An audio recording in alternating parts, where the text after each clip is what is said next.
Hi friends, please subscribe to Amravati Media and press the bell icon for more latest updates. Liquor కేసులో TDP ఎంపీకి లింకులు. Liquor కేసులో కీలక మలుపు. కూటమి ప్రభుత్వం అధికారంలోకి వచ్చిన తరువాత మొదలైన లిక్కర్ స్కామ్ వ్యవహారంలో బిగ్ ట్విస్ట్. వైసీపీ హయాంలో వేల కోట్ల రూపాయల మేర లిక్కర్ అమ్మకాలలో అక్రమాలు, అవినీతి జరిగిందనే ఆరోపణలతో సిట్ నియమించారు. కేసు విచారణ చేశారు. పలువురు వైసీపీ నేతలను అరెస్టు చేశారు. ఈ కేసు విచారణలో ఉంది. కాగా ఈ కేసులో ఇప్పటికే విచారణ మొదలుపెట్టిన ఈడీ తాజాగా టీడీపీ ఎంపీ సతీమణికి నోటీసులు ఇవ్వడం సంచలనంగా మారింది. ఏపీలో సంచలనంగా మారిన లిక్కర్ కేసులో కీలక పరిణామం చోటు చేసుకుంది.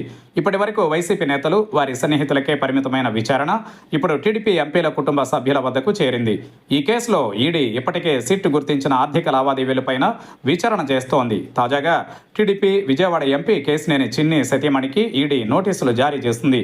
ఈ నెల 27న ఢిల్లీలోని ఈడీ ప్రధాన కార్యాలయంలో విచారణకు హాజరు కావాలని నోటీసుల్లో పేర్కొంది.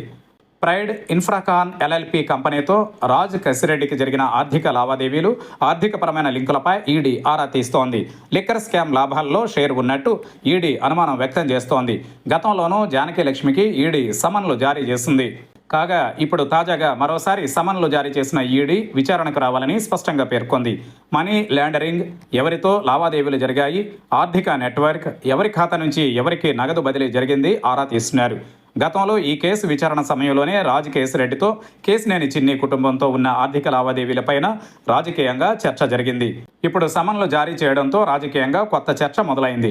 విచారణ సమయంలో ఆర్థిక లావాదేవీలు, ఇప్పటికే సేకరించిన సమాచారం పైన పూర్తి వివరాలు అడిగే అవకాశం కనిపిస్తోంది. అయితే ఎంపీ కేశినేని చిన్ని మాత్రం నోటీసులు కంపెనీకి వచ్చాయని, తన సతీమణికి కాదని చెబుతున్నారు. రాజ్ కేశిరెడ్డితో కలిసి రియల్ ఎస్టేట్ చేయాలని అప్పట్లో ప్రయత్నం జరిగిందని, ఈ నోటీసులకు లిక్కర్ స్కామ్కు సంబంధం లేదని చెప్పుకొచ్చారు. తాము ఎలాంటి తప్పు చేయలేదని స్పష్టం చేశారు.